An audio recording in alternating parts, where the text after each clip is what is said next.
Mga kahuwan, panoorin ang video na ito upang alamin ang pinaka-latest na balita tungkol sa lagay ng panahon at bagyo update today. Mula sa Pag-asa Weather Forecasting Center, ito na ating update sa magiging tayo ng panahon sa susunod na 24 oras. Patuloy pa rin ang epekto ng northeast monsoon o hanging amihan sa malaking bahagi ng Luzon. Samantala, ito namang easterlies o yung mainit na hangin galing sa Karakatang Pasipiko ang umiiral sa bahagi naman ng Visayas at sa Mindanao.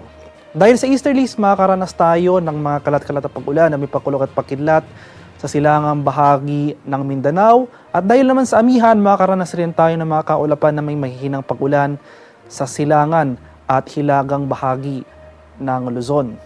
Sa nalalabing bahagi ng ating bansa, kasama na dyan ang Metro Manila, ay maaliwala sa panahon na ating inaasahan, may tsansa pa rin ng mga light rain sa pag-ambon na dala ng amihan sa Metro Manila and the rest of Luzon.